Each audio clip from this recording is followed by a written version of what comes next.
Hai, apa kabar semuanya? Semoga kabar Anda baik-baik saja.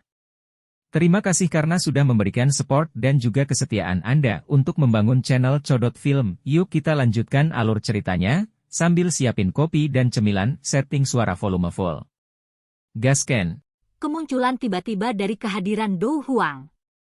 Apakah kamu sengaja bertindak begitu intim denganku untuk mengubahku menjadi perisai untuk memblokir orang itu? Xiao Yan tiba-tiba berkata dengan senyum tipis saat dia dan Yafei berhenti di dekat pintu masuk aula.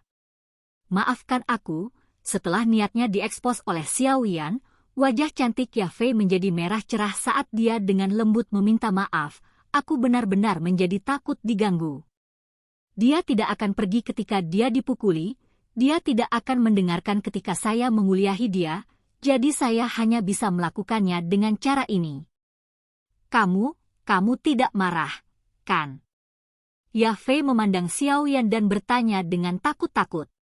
Meskipun bertingkah seperti ini bisa membantunya melepaskan diri, itu akhirnya mengakibatkan Xiao Yan yang tidak bersalah dibenci oleh En Yushan tanpa alasan. Bagaimanapun, ini bukan pertama kalinya aku mengalami ini. Xiao Yan tersenyum pahit dan menggelengkan kepalanya. Mendengar ini, Yan Fei mengerucutkan bibir merahnya dan tersenyum lembut. Namun, dia tidak berani berbicara, mengakibatkan suasana di antara mereka berdua menjadi sunyi yang menyenangkan. Batuk, kenapa kamu tidak pergi dan berjalan-jalan saja? Saya harus pergi dan membantu kakek Nalan menyelesaikan sesi menghilangkan racun hari ini. Beberapa saat kemudian, Xiao Yan terbatuk-batuk dengan lembut dan sembarangan, mengangkat secangkir anggur merah dari piring perak yang dibawa oleh seorang pelayan wanita. Dia mencicipinya sedikit sebelum secara acak menekannya ke tangan Yafei. Sambil tersenyum, dia lalu berjalan menuju pintu samping aula. Berdiri di tempat semula, Yafei melihat Xiao Yan pergi dengan matanya. Dia dengan lembut mengocok anggur merah cerah di dalam cangkir anggur. Di bawah pantulan anggur, wajah cantiknya menjadi lebih merah dan lebih mempesona. Yafei mengangkat cangkir anggur dan keluar dari aula. Dia berdiri di samping pilar dan mengguncang cangkir anggur. Saat dia mengingat sikap agresif dan mengesankan yang dimiliki Xiao Yan dalam pertarungan sebelumnya, dia menjadi sedikit bingung. Sudah lebih dari setahun sejak terakhir kali mereka bertemu. Pemuda yang tidak bersalah saat itu benar-benar telah berubah menjadi orang yang memiliki kepercayaan diri seperti itu. Yafei, apa yang kamu pikirkan? Tawa lama tiba-tiba terdengar di belakangnya. Primer Tengshan lalu berjalan sambil tersenyum dan bertanya. Ah, tidak apa. Setelah pikirannya terputus, Yafei terkejut dan buru-buru menjawab. Haha. Primer Tengshan tersenyum dan perlahan berjalan ke depan. Dia berbicara dengan makna yang lebih dalam kata-katanya. Apa pendapatmu tentang anak kecil itu, Yan Xiao? Dia tidak buruk. Mendengar kata-kata yang dia ucapkan, komentar Yafei segera keluar dari mulutnya. Dengan cepat mengikutinya, bagaimanapun, dia tampaknya merasakan sesuatu dan buru-buru menghentikan mulutnya. Matanya menatap Primer Tengshan dan dengan lembut bertanya, apa arti kata-kata penatua pertama? Haha, jika kamu merasa dia memuaskan, kamu bisa menjadi sedikit lebih berani. Saya tidak punya niat untuk menentang. Primer Tengshan tersenyum dan berkata. Mendengar arti di balik kata-katanya. Warna merah cerah segera mewarnai pipinya. Seolah-olah dia adalah orang mabuk karena terlalu banyak minum anggur. Dia melambaikan tangannya dan buru-buru berkata, Elder pertama, saya tidak memiliki perasaan seperti itu untuk Yan Xiao. Dia hanya temanku yang biasa. Jika Anda tidak memiliki perasaan, Anda dapat mengembangkannya. Primer Tengshan tersenyum dan berkata dengan makna yang lebih dalam, Anda juga harus tahu bahwa sebagai anggota klan besar seperti kami, jarang ada perjanjian pernikahan di mana kedua belah pihak bersedia. Klan fokus pada minat. Jika seseorang dapat menemukan seseorang yang tidak Anda sukai dan klan tidak menentang, itu adalah hal yang sangat beruntung. Aku akan memberitahumu sesuatu yang akan membuatmu sangat sedih. Sebelum kemunculan Yan Xiao, jika tetua internal klan memilih untuk memilih orang yang paling cocok untuk Anda, saya khawatir Yusan kemungkinan besar akan menerima suara terbanyak. Ini karena dari dua calon marga besar, pernikahan adalah sesuatu yang menguntungkan kedua belah pihak. Mendengar ini, tangan Yafei yang memegang cangkir anggur tiba-tiba menegang. Ah! Mengikuti reaksi Yafei, Primer Tengshan menghela nafas. Dia menepuk pundaknya dan berjalan kembali ke aula. Dengan giginya menggigit bibir merahnya, Yafei menundukkan kepalanya untuk melihat anggur merah di cangkir. Wajah yang mempesona, seperti makhluk yang memukau, saat ini, berisi kesedihan samar yang akan menghancurkan hati orang. Yafei tahu bahwa Primer Tengshan mengatakan yang sebenarnya. Meskipun terlahir dalam klan besar akan memungkinkan seseorang untuk mendapatkan status dan posisi tinggi yang didambakan oleh banyak orang, beberapa hal tidak dapat dicapai, seseorang juga akan kehilangan banyak hal pada saat yang bersamaan. Dia tidak memiliki bakat pelatihan atau keberuntungan Nalan Yanran. Karena statusnya di Mystic Cloud Sect, yang terakhir dapat dengan mudah melarikan diri dari kekangan yang diberikan klan padanya.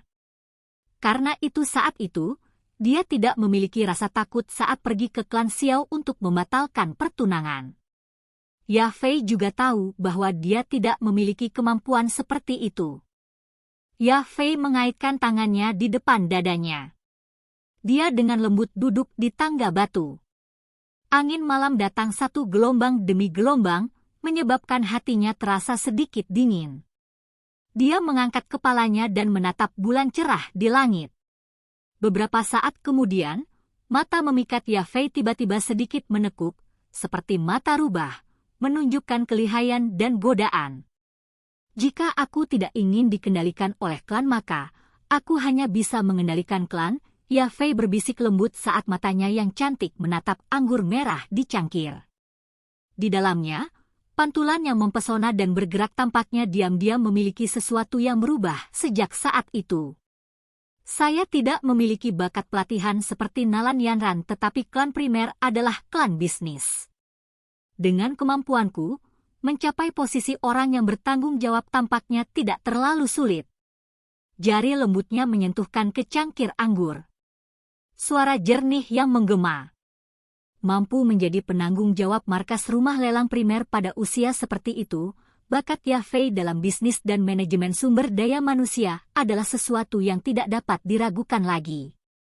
Lagi pula, dunia ini tidak kekurangan orang yang memiliki ribuan atau puluhan ribu orang kuat yang setia sebagai bawahannya meski tidak memiliki kekuatan untuk menyembelih ayam. Mendengar suara yang jelas, busur samar terbentuk di sudut mulut Yafei. Dia mempesona dan tergerak dengan pesona alam. Pada saat ini, dia tidak diragukan lagi bahkan lebih cantik dibandingkan sebelumnya. Sama seperti hal yang tidak diketahui tumbuh di hati Yafei, jubah hitam dengan lembut menutupi dirinya dari belakang. Suara lembut yang familiar menyebabkan hati wanita ini, yang paling sensitif saat ini, diam-diam bergerak sedikit. Cuacanya dingin. Apakah kamu tidak takut sakit? Yafei tiba-tiba menoleh. Dia menatap kosong ke wajah yang tampak sangat biasa setelah perubahan penampilan. Dalam keadaan seperti trans, ujung hidungnya terasa sedikit asam. Yafei dengan lembut mengendus. Tangannya menarik jubah hitam itu dan tubuhnya yang halus terjepit di dalamnya. Perasaan hangat yang samar menyelimuti jiwanya yang menjadi dingin dengan satu kalimat dari Primer Tengshan. Bulu matanya yang panjang berkedip sedikit saat dia tersenyum dan bertanya, "Sudah selesai?" Xiao yang tersenyum dan mengangguk, tatapannya menyapu wajah cantik yang mempesona dan bergerak. Dia merasa agak aneh. Untuk beberapa alasan yang tidak diketahui, dia menyadari bahwa Yafei saat ini tampaknya memiliki sesuatu yang lebih dibandingkan dengan sebelumnya. Terlebih lagi, itu menyebabkan orang menjadi lebih enggan untuk mengalihkan pandangan mereka. "Apa kamu baik-baik saja?" Xiao Yan bertanya dengan ragu. "Aku baik-baik saja," Ya Fei mengedipkan matanya dengan cakap pada Xiao Yan saat dia tersenyum dan berkata, "Oh." Saat dia mengangguk, Xiao Yan dengan malas menguap. Dia melirik ke aula yang tetap berisik dan tidak bisa membantu tetapi menggelengkan kepalanya. Orang-orang ini benar-benar dapat menahan siksaan seperti itu. "Lupakan, saya tidak tahan lagi. Saya akan kembali, apakah kamu datang?" Xiao Yan menguap sekali lagi dan secara acak bertanya pada Ya Fei. Mendengar ini, Ya Fei hendak menggelengkan kepalanya untuk menolaknya.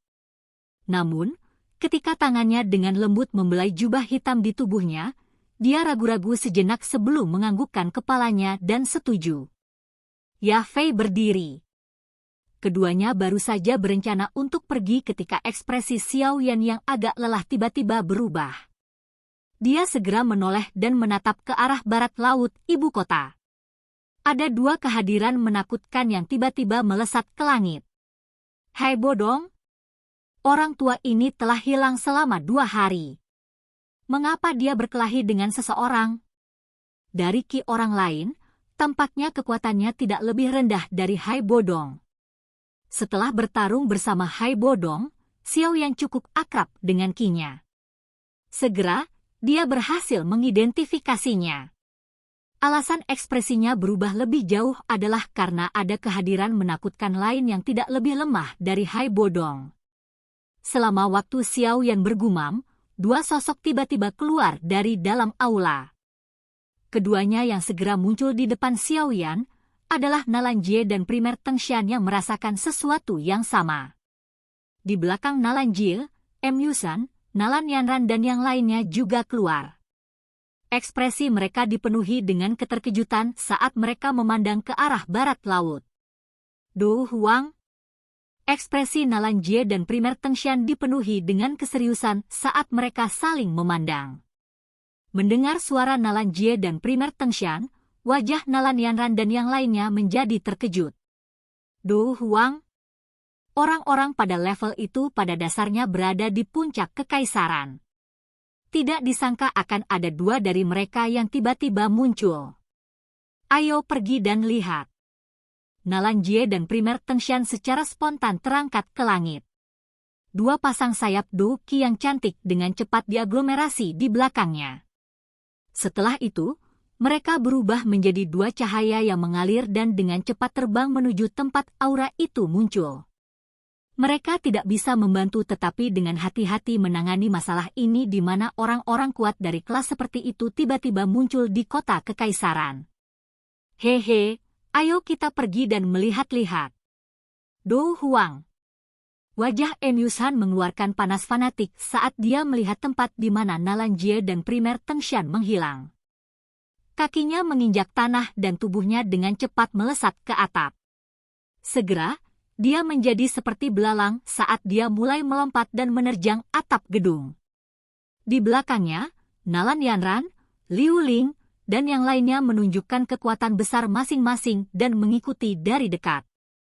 Pertarungan antara Do Huang bukanlah sesuatu yang bisa dilihat hanya karena mereka ingin. Sesuatu yang tidak terjadi sesuka hati. Xiao Yan sedikit mengernyit. Hai Bodong adalah pesona pelindungnya saat dia melakukan perjalanan ke Misty Cloud Sect. Oleh karena itu, tidak ada yang dapat terjadi padanya sebelum melakukan perjalanan terakhir. Kalau tidak, jika Xiao Yan harus pergi ke Misty Cloud Sect, makhluk besar itu, sendirian, itu akan menjadi sesuatu yang akan membuatnya pusing. "Kamu tetap di sini dan hati-hati. Aku juga akan pergi dan melihat-lihat." Xiao Yan merenung sejenak sebelum berbalik dan berkata pada Ya Fei di sampingnya. Yang terakhir juga tahu keseriusan masalah dan dengan patuh menganggukkan kepalanya. Dia tidak mengatakan apapun untuk menghentikannya. Kaki Xiao Yan menekan dengan lembut ke tanah dan melompat ke atap dengan cara yang luas. Punggungnya bergetar sedikit saat dia memanggil Purple Cloud Wings di depan tatapan tertegun semua orang. Dengan bibir merahnya terbuka sedikit saat dia melihat Xiao Yan memanggil sayapnya, mata cantik Ya Fei dipenuhi dengan ketidakpercayaan. Sayapnya mengepak dan tubuh Xiao Yan langsung berubah menjadi seberkas cahaya. Setelah itu, dia menggunakan semua usahanya dan menembak ke arah barat laut. Sayap transformasi Douki. Ketika Emyu-san, yang sedang melompat ke atap, mendengar suara angin pecah dari belakangnya, dia buru-buru menoleh untuk melihat. Segera, dia dengan bodohnya melihat Xiao Yan yang mengepakkan sayapnya, dengan cepat terbang lewat. Orang itu dari kelas Douwang? Bagaimana bisa? Emyu-san seperti orang idiot saat dia berdiri di atap, menatap Xiao Yan dengan kosong saat yang terakhir menghilang. Beberapa saat kemudian, dia menoleh, hanya untuk menyadari bahwa Nalanianran dan yang lainnya di belakangnya juga memiliki wajah tercengang. Kami telah melihat hantu, di langit malam yang gelap gulita, beberapa orang muda dengan tidak yakin dan marah memarahi diri mereka sendiri. Silahkan pergi ke. Oke guys, jangan lupa like, comment, share, and subscribe di channel Codot Film. See you next video, peace out and bye-bye.